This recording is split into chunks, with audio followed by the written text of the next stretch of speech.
Hello everyone, welcome back to Garibaldi Reds, a Nottingham Forest podcast. As Forest travelled to Villa Park, well, the fans did, not sure about the players, especially in the first half. The Reds showed a little character after 45 minutes, but it was too late and it wasn't enough for Forest. Well beaten by Aston Villa 4-2, joined today by Sarah Clapson, Reds correspondent. Sarah, good morning, how are you? Morning, good, thank you.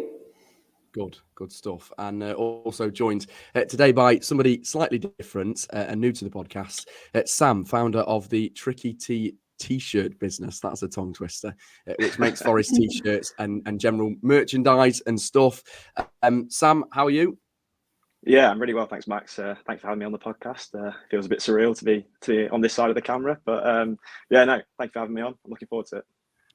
Yeah, good stuff. And we are live across YouTube and Facebook and everything like that, Nottingham Forest News and Garibaldi Reds. So if you want to get your comments in today to me, Sam and Sarah, you're more than welcome to as we discuss the Forest Villa performance and digress really where Forest can go from here and the huge week ahead. And then at the end of the podcast, we will be giving away a nice T-shirt that Sam is modelling for us. So that nice Alanga T-shirt. We'll give that away at the end of the podcast, so stay tuned until then. Right, let's begin then, Sarah.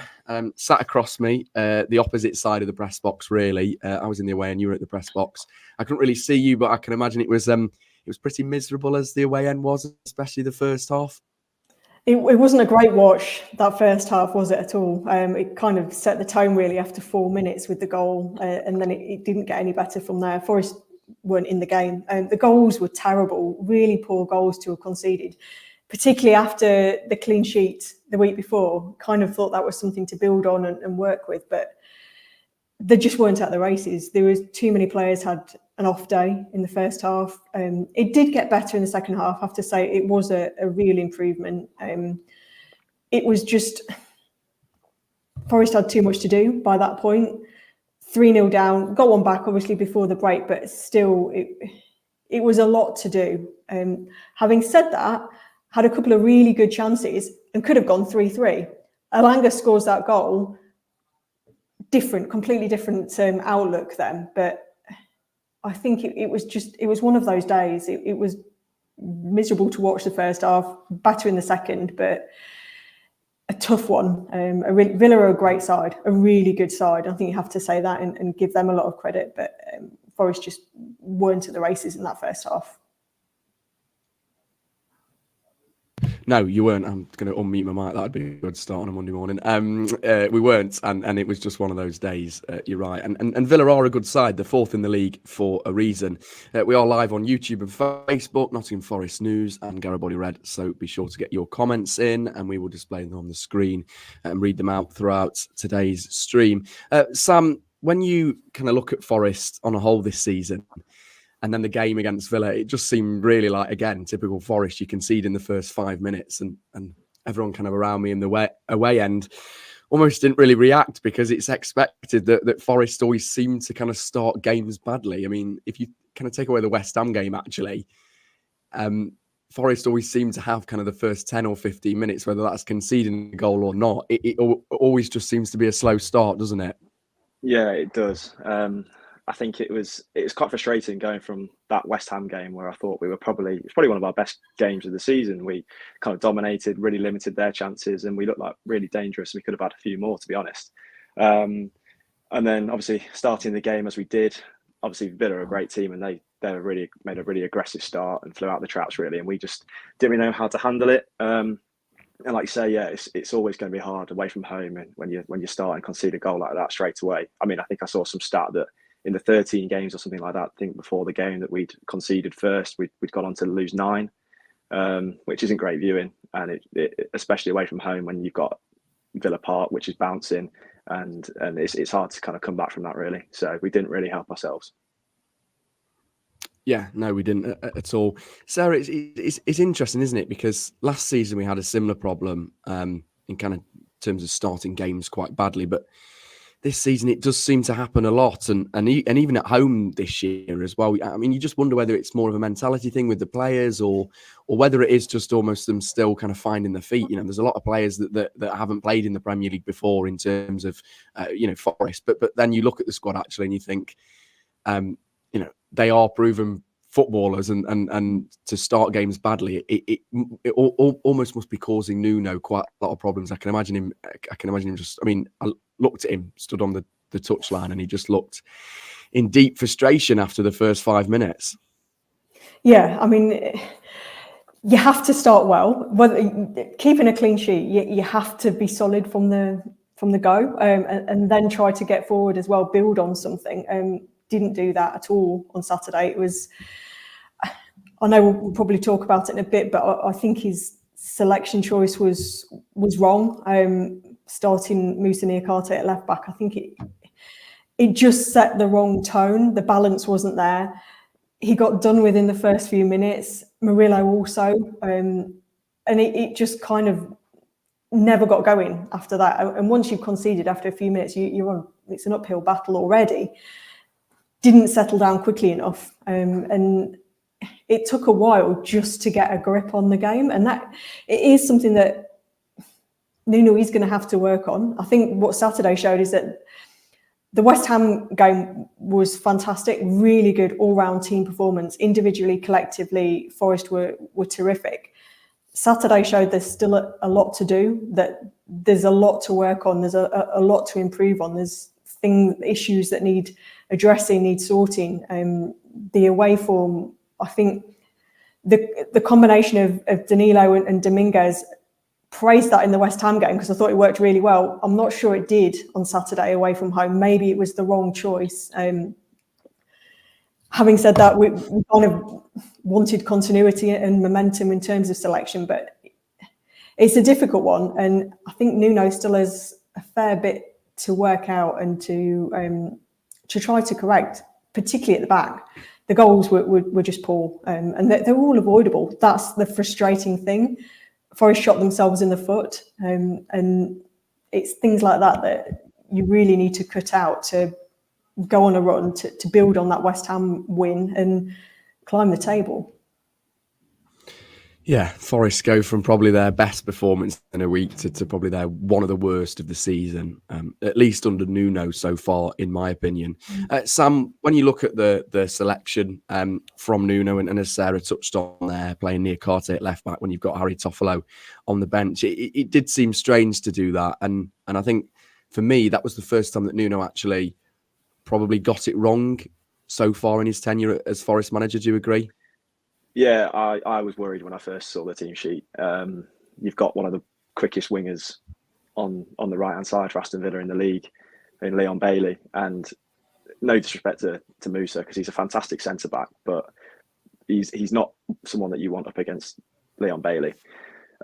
So, yeah, it panicked me a little bit when I saw it. To be honest, when I first saw the team sheet, I was considering whether we were going to go for a back five and whether it was one of either the midfield two or Hudson-Odoi was going to play as like a left wing back. But obviously they'd lined up in a four, and it clearly wasn't the right decision. Yeah, that left side of defence really struggled, and all three of those goals came from the left-hand side in the first half. So it clearly shows that something wasn't quite right there. And yeah, unfortunately, I think this is probably the first time I'm going to say it. I think it was probably the first time Murillo had a poor game in a Forest shirt. I mean, I think we've come to expect so much of him. He's still so young, and he's so talented. But yeah, it was probably the first time I think he's got done. And you said about the two midfielders, Sarah. I think it didn't really work. I think when we're on top of games, I think those two work really well together because they're really high energy. When we're struggling, I think there was quite a few times where the ball was going into Ollie Watkins' feet, and both centre halves were getting dragged out, and it was causing us all sorts of problems. I think Murillo and Felipe were trying to be touch tight to him, and he was having a field day out there in the first half. So yeah, the tactics weren't quite there, but to give him credit, Nuno, I think he made those reactive changes straight after half time, which is all you can ask for. He clearly realised that it wasn't working like we all could, and he changed it, and obviously we started to get a foothold back in the game after half time. Obviously minus giving away the silly goal that kind of killed it for us. It looked like we were starting to get back into it and starting to kind of figure out ways of breaking Villa down, and yeah, it's just a shame that we gave that really silly goal away as we have done so many times this season. Yeah, for sure. Lots of comments actually about Murillo. Quite a few coming in. It's this one here.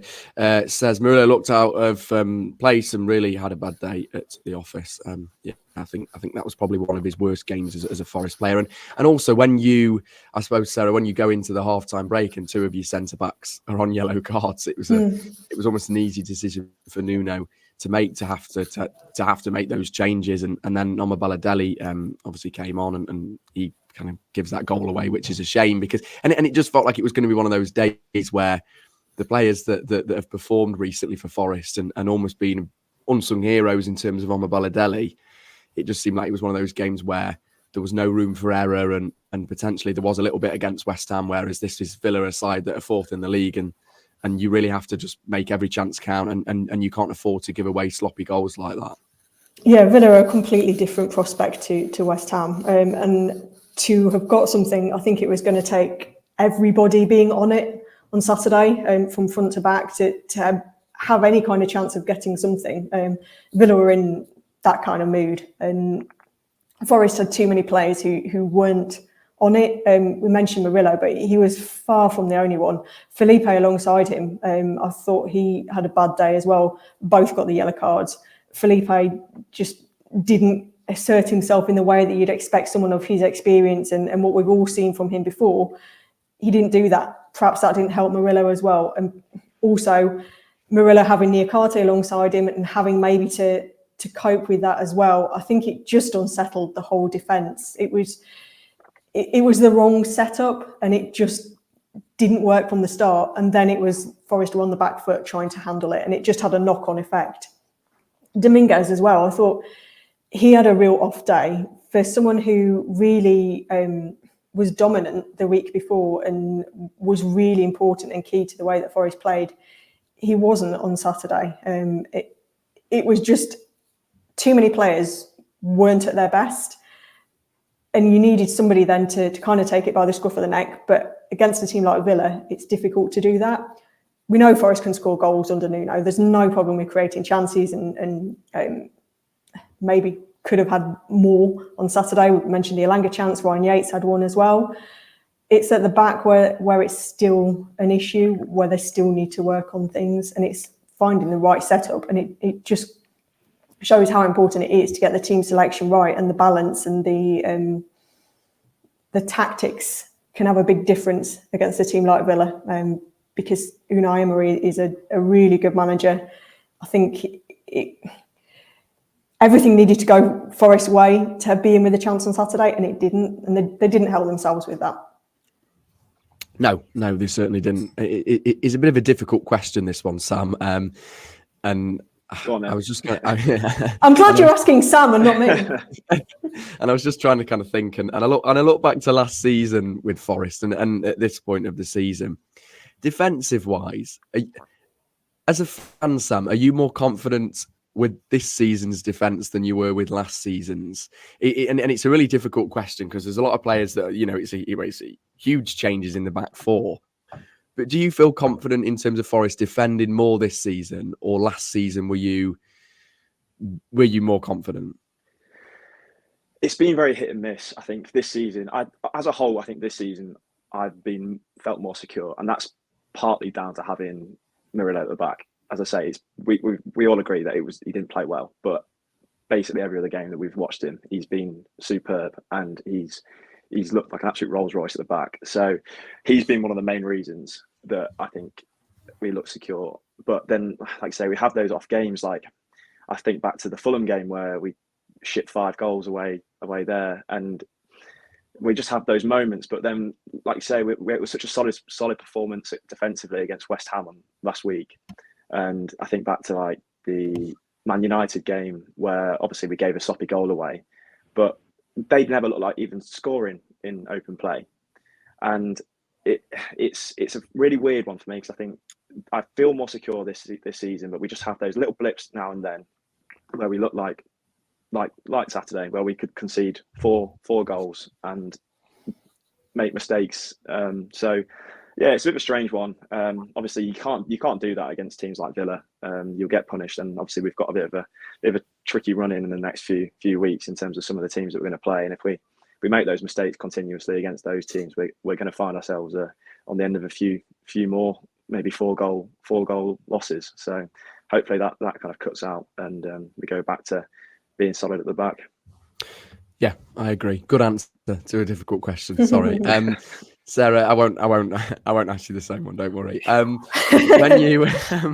When you look at the game on Saturday and almost half-time game, and Forest made the changes, and then we came out and you score a quick goal, and then all of a sudden the game has totally changed, and you could feel, I could sense in the away end, Villa Park felt really nervous at that point. Their fans were really struggling, and you really thought, hang on a minute, this is the time to capitalise for Forest, and maybe that was the time to kind of go and hit them more. But it just didn't seem to me that we did that. Obviously, it led to the Omar Balotelli mistake, which, as Sam said earlier, kind of kills the game. But at that point, I was just kind of thinking, surely Forest should have really, really gone for it then, and it just didn't seem they did, and I just think that kind of summed up the day, really, that when Villa were most vulnerable, we just didn't really seem to try and exploit them, because I still think we could have had another goal in there.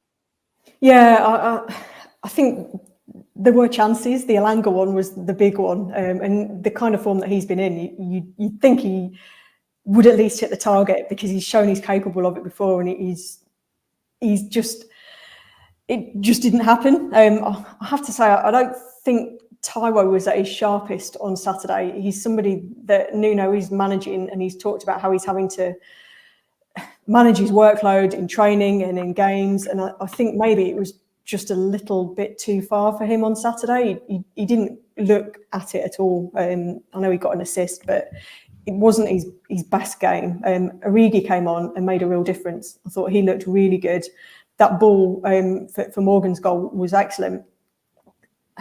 Tough choice for Wednesday night, whether Nuno starts Taiwo or starts Origi, because I think he staked his claim to start. He did really well, but it's finding the right combinations and finding the right formulas, because it's going to be a difficult game on Wednesday night as well. It's Man United at home. It's the kind of game where you think there's a lot at stake going to the next round of the FA Cup. Forest certainly want to do that, and the kind of Man United are up and down, so it's certainly there for the taking, the way that Forest can play at the City Ground and the atmosphere and everything. But a lot rests on the selection, I think, and getting it right and finding the right kind of setup to really get at them.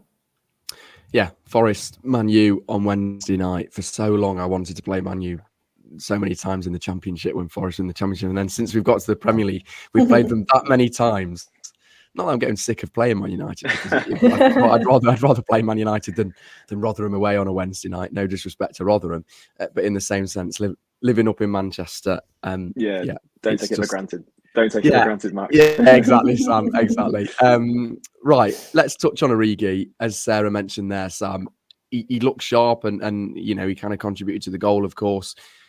What have you made to him? I won't lie, I've criticised him kind of on this podcast recently, but I feel like maybe it could be a turning point for him. And if he starts against United on Wednesday, there's confidence the world good potentially, and almost like a bit of a nothing to lose kind of free hit game on Wednesday for him. Yeah. Origi's a funny one. He's clearly got bags of talent. I mean, he wouldn't have been at the top level. He wouldn't have won what he's won without it. But I don't know. Sometimes he just doesn't seem like he's bothered. I'm not his biggest fan. If all three strikers were fit, I'd have him third choice personally. He shows those moments, like that ball for Gibbs White was fantastic, great pass. But then he fades in and out of games. Like when we kind of signed him on loan, and obviously he wasn't really getting into the team, because obviously you had Taiwo, and then Chris Wood was starting to score goals, and he had a bit of a spell. I'd going back to that Fulham game just because it sticks out in my mind. There was that 20 minutes at the start of the game. He looked really, really sharp, and I thought, oh, finally we've got Liverpool Divock Origi, and this is what he's gonna do. And then obviously we kind of capitulated a little bit, and he just fades out the game. And I think that's kind of been a summary of his season. If he's not, if we're not on top, he's not going to be someone that changes the game for us. And I think that someone like Taiwo one year, he can drag you back into a game just in a split second, and I just don't think Origi's that person. If Taiwo's fit, Taiwo has to play for me. He's just offers so much more, and I just think he's more bothered than Origi seems. I'm sure he is. I'm sure he is bothered. I might be doing him a disservice here, but that's just looking at from in the stands. That's how it looks to me. Yeah, it does. I just still, I keep going back to the point that as you said, Sam, he's got bags of talent. He won so many, he won major competitions with Liverpool, scored in the Champions League final. Yeah, he just can't really seem to do it with Forest. And Taiwo seems a lot sharper, given that as Sarah mentioned a bit earlier, still struggling probably with fitness and obviously having to manage his workload. Can I just? I was just gonna say, like, it's even like the fact that I don't think he's. If we get him in front of goal, I think he'll score. I think he's that sort of player that will score. But I just don't think he's got that desire to kind of, or that willingness to create the chances. Whereas someone like Taiwo and Chris Wood, they do it themselves. Whereas Origi, it needs to just fall to him. And I don't doubt that if it falls to him, he'll finish it. But yeah, it's creating those chances for him. Yeah, I think it would be interesting to see him start maybe a full 90 minutes in the next few weeks alongside Elanga and Hudson-Odoi and see how kind of that front three faces up, and then Morgan just behind as well. Sarah, when you look at the substitutions Nuno made, and of course Ryan Yates comes on and he has that big chance, do you think this was maybe a Ryan Yates game from the start potentially? It's one of those games where it's going to be quite, Forest almost needed to make it a little bit scrappy, showing teams a little bit too much respect, and we had to kind of almost get into him quite early on, and maybe Yates was that player. Yeah, as I said, I think the partnership between Dominguez and Danilo didn't really work, and I think that's probably something to look at away from home, because Forest have got some big away games coming up between now and the end of the season. So Nuno has to look at that and see what works best away from home. I think Ryan Yates probably, games like that, you're right, he gets stuck in. He'll doesn't have the technicality of a Danilo or a Dominguez, but what he offers in other areas can really help change games, get you on the front foot, break up play, and just put the kind of effort in that we all know he brings. I think he should have finished that chance, but he had just come on, and it is difficult when you're coming into games cold, and all of a sudden, if you're not a natural striker and the ball falls to you, it's perhaps a little bit understandable that he didn't quite catch it right. I'm sure he would still expect to have done better, but when you've just come onto the pitch, I think maybe there's a little bit of leeway there for him. We'll give him the benefit of the doubt. Still waiting for him to get his first Premier League goal, because I think he just about deserves it by now. I just want him to score his first goal. Yeah. It's got to come, surely. We can all go for a swim in the Trent, can't we? I'll leave that one to you, but yeah, I think he's got to get one at some point. Maybe one of the big ones towards the end of the season, and it proves to be decisive. Hopefully, that's when it falls for him. But he keeps getting in those kind of positions, which you want as a midfielder. He's getting there. It's just the end bit. I'm sure it's something that he's working on, because he's desperate to get on the score sheet, desperate to get his first Premier League goal. So hopefully it happens for him. Do you think Sam Yates is such an important character to have around the club? And when you look at what's possibly next for Forest, with, as we talk about all the time, a possible points deduction and tough games coming up, and really being in a relegation fight and trying to survive this season, Forest need leaders like him, don't you, really, off the pitch and on it at times? Yeah, especially now that obviously Worrell's out on loan. I think that obviously there's been a lot being said about Joe Worrell, but at the end of the day, he was Forest through and through, and he was that, whether he was playing or not. I'm sure he was the voice in that changing room, and without him, I think Ryan's definitely got to be the one that steps up. He's obviously same situation as Joe, but he's got to be that one that steps up. And I think, like you said, Sarah, I think someone in that midfield really just to break up the play and stop Villa from playing would have been perfect. I don't know if he played in the game against, when we played Villa at the start of the season and we won, but that's the sort of thing that we need. Like, they didn't even get a chance to play in that game, and I'm sure Ryan Yates would have been starting, or him or Sangare, someone in there that's just going to stop that ball going to Watkins' feet and stop them from playing.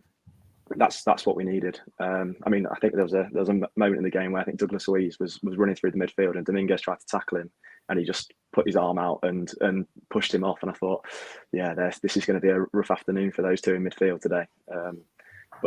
But yeah, I mean, he's a really important player. Whatever you say about his technical ability, I think he offers so much to this team. And there's that sort of player has kind of gone out of the game now. That kind of midfield hard man enforcer kind of role, and I think it's important for us. Yeah, massively important. Let's touch on a few positives. Forest's XG, I mean, is lower away from home, but saying that, one positive, despite the poor performance, is that we've still scored 2 goals, and that is the thing, Sarah, isn't it? Is Forest with that front three, as we keep talking about, with Taiwo when he will be back in the next few weeks, hopefully fully fit and sharp, with Elanga, with Hudson-Odoi, it really can damage teams. And I was listening to a Villa podcast, and they said the exact same, that the Forest, that Villa were a little bit lucky in a way that almost the Forest front three didn't have more chances. Yeah, I mean, they're capable of causing any team problem. We know the pace that Elanga's got. Callum Hudson-Odoi is really starting to show what he can do. We know what Taiwo's all about. Morgan Gibbs-White, everybody knows what talent he's got. There's a lot of quality at the top end of the pitch. It's just giving them the opportunity to play.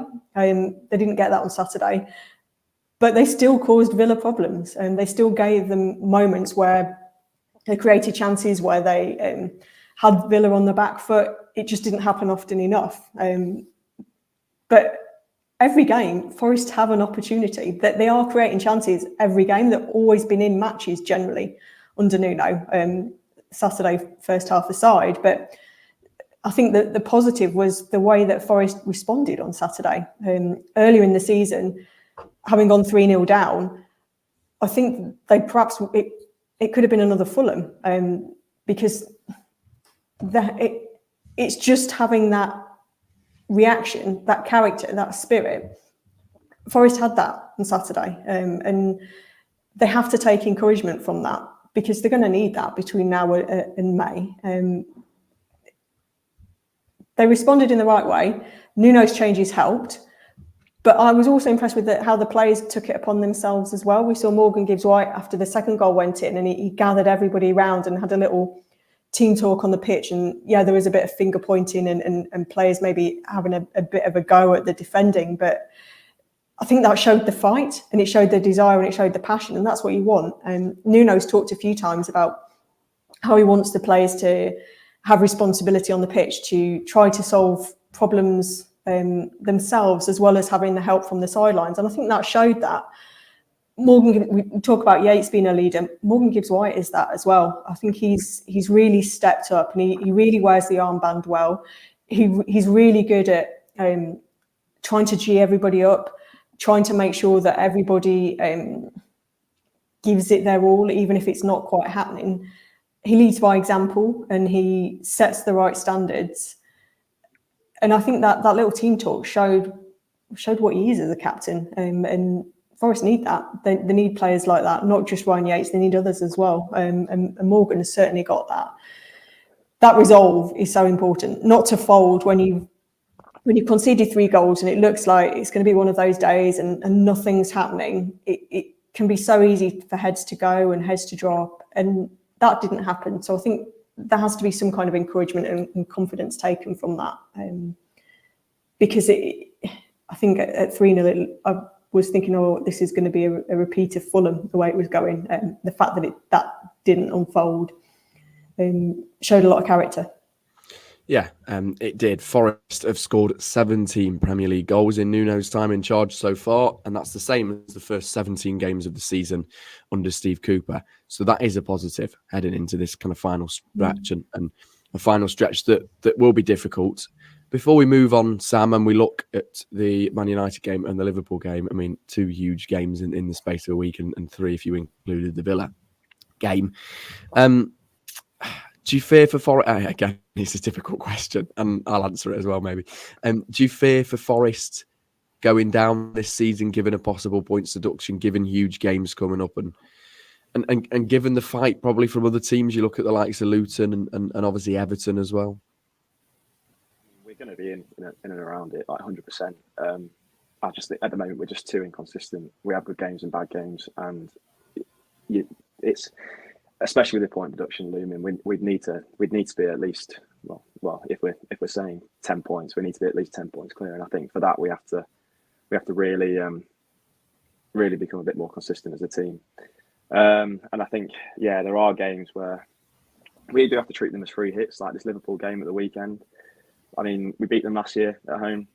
I don't see why we can't do it again. The team that we've got now is arguably better.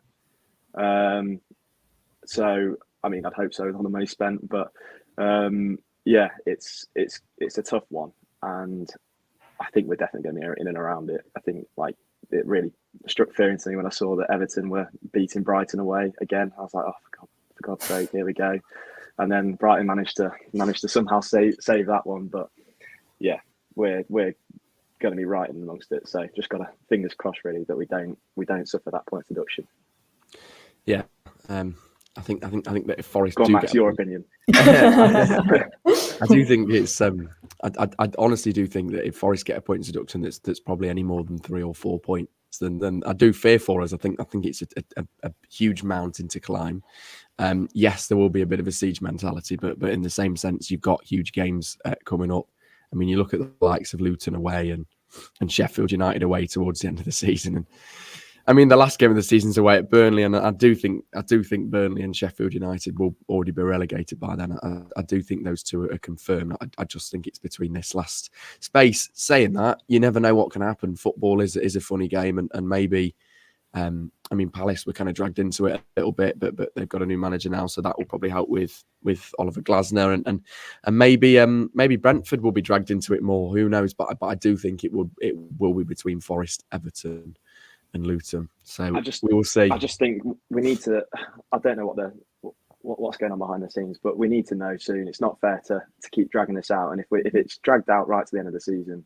It doesn't give us a fair representation. Obviously, I know that Everton are also facing the same sort of situation, but we need to know where we stand now so that we can prepare for what we've got. If we get to the end of the season and then get hit with it after the season finishes or with one game to go, it's not. I don't think it's fair. So hopefully we find out soon whatever the fate is, and if it's a point deduction, then we can all get behind everyone, galvanise everyone, and really push on for a survival charge. But yeah, we just need to know sooner rather than later. Yeah, we do. Forest, I think, Sarah, is it Forest have a meeting in the next week or two? Well, I think we haven't got an exact date. They obviously have the hearing, which is being kept quite secretive about.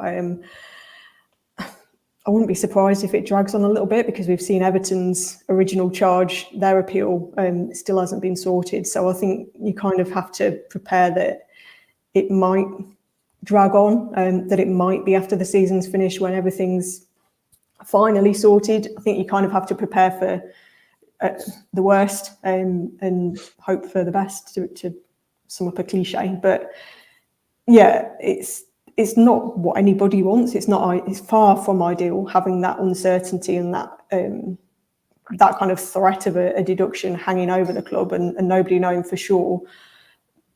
But I think for Nuno and the players, it's just doing what they need to do on the pitch at the minute, because that's all they can control, and that can have a big say in what happens at the end of the season. I think. Yes, inconsistency is a concern at the minute, but if you look at last season and the way that Forest finished the campaign, they went on that really good run. There was a stage, I think, beginning of April, where everybody thought it was looking quite bleak and it was quite grim. And then all of a sudden, it was that Liverpool game away that there was a turning point and there was a really good performance put in. They didn't get a result from it, but they kicked on from it, and then just went on a really good run in the last, whatever it is, 7, 8, 9 games or something, and picked up points, played well, and they are capable of doing that again. It's just getting that little run put together, and I do think having a consistent side will help with that. Nuno isn't being helped by injuries. He's obviously got a few more to contend with now. Having the 3 AFCON players come back injured is far from ideal, because they're all key players. They would all probably be in the starting 11 when fully fit and when back involved. But it's the kind of thing that Nuno's had to deal with a lot since he's been in charge, and it's just another one of those things that he's having to kind of contend with and make use of what he's got. That's what you have a squad for. That's what you have the other players to come in and show what they can do and keep points being ticked over. Because I think Forest are capable of going on a good run. They do have that quality. They do have the players that can do that. It's just showing it. It's just doing it on the pitch. And hopefully they do that between now and the end of the season. Yeah, totally agree. And a huge game in the FA Cup on Wednesday night, and then in the league against Liverpool. Sam, do you think Forest should be taking the FA Cup seriously? This is a chance to get to the quarter-final of the Cup. That's one game away from Wembley. And you just never know that it might give us momentum a little bit like it did with Cooper in the Championship and that promotion-winning season. Again, a difficult question, because if you could guarantee me survival in the Premier League right now, and we'd have lost that game to Blackpool, I'd have taken it. In my opinion, I think Premier League survival is the priority. But I think you're very valid in that point, saying that we could use it as a bit of a platform to boost what we're doing. I just get scared that someone's vital is going to get injured in one of these games, and it's going to impact our season that way. Obviously, everyone loves a cup run. I mean, the cup run last season was fantastic, and it's nice that we're kind of turning up, because we've been terrible in cup competitions over the last 20 odd years, not really getting out past the third round in most FA Cups. So it's nice that we're kind of competing now and we're up there. But if we lose on Wednesday, I won't be too bothered if we go and get a point or 3 against Liverpool. Sarah, you agree with that, and you look ahead to that Liverpool game, and given their busy schedule with the cup final yesterday, and they'll be on a high after that, and then they're playing in the FA Cup this week, the same as Forest, and then same rest period, quite a lot of players out. Again, it's a good chance to play Liverpool. Yeah, I for that reason, I think that Wednesday night is really important. A big game against Man United, get a good result and a good performance in that, and then go into the Liverpool game in good spirits. That would do confidence the world of good, and help with momentum and everything. So I think Wednesday night is really important, and I think Nuno generally has gone with a strong lineup. He might make a few changes, I guess, because of maybe the injury concerns and maybe the fact that there's a big game on Saturday. But I think he'll want to build momentum. I think he'll want to see a response from Saturday, to put a better performance in, and then have that to carry into the Liverpool game, because it's a big one on Saturday. It's the kind of game where you think Forest can have a really big performance, and they're capable of getting a result.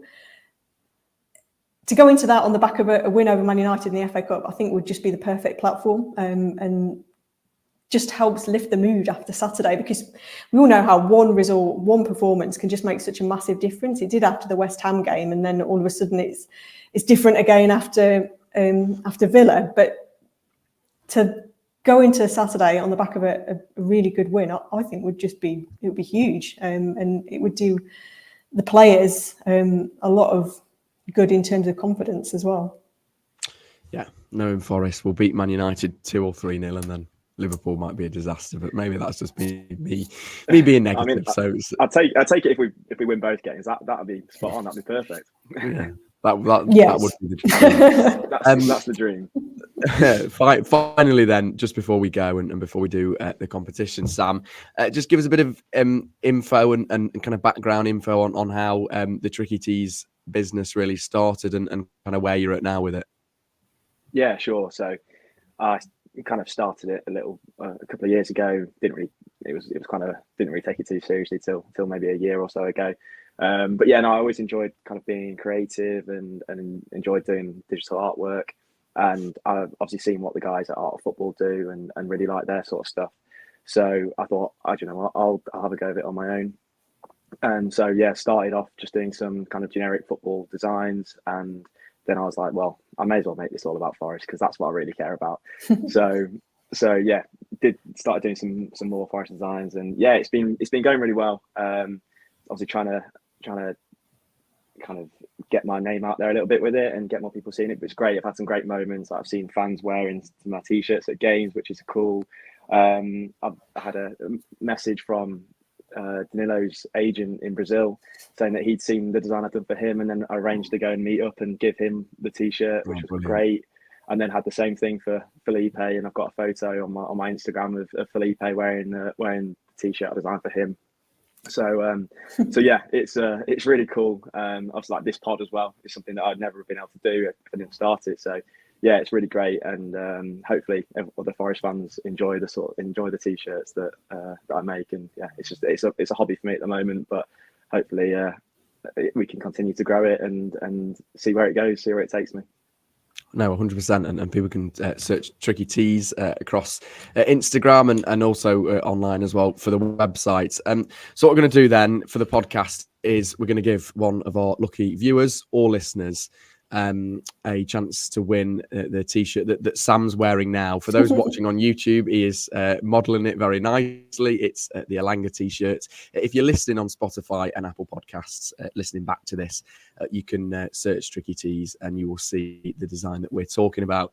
To be in with a chance to win the competition, all you've got to do is go over to our YouTube channel, Garibaldi Red, watch today's episode, like and comment as well. Comment, it can be a comment about anything, whether your thoughts on Forest at the minute or just very simply a comment like win. And then if you go over to Instagram as well and give Sam a follow, then you will enter yourself into the competition. That is how you do it. For those listening on Spotify and Apple Podcasts, you will have to venture over to the dark side on YouTube for us to be in with a chance of winning it. And then one of you lucky people will get the chance to win the t-shirt. I don't know about you, Sarah, but I might enter it. Well, I was just going to say, are we allowed, or are we not permitted to? Maybe. Might look a bit dodgy if one of you two win it. Maybe for the next podcast, we could all wear the Elanga matching t-shirts. We could have Garibaldi Red merchandise. Sounds good. Yeah, it does sound good. So that's the way to enter. And if you're unsure, we'll put a few tweets out on social media as well with a step-by-step basis. And for those watching on YouTube as well, because we've been live today, the Spotify and Apple podcast version won't come out until later on this afternoon. So bear with us on that. Right, I think that does us nicely. Fingers crossed for a positive Forest performance on Wednesday night. Sam, Sarah, thank you very much. And as always, if you do enjoy this episode, leave us a review on Spotify and Apple Podcasts, like, share and subscribe across YouTube. Have a great rest of your day.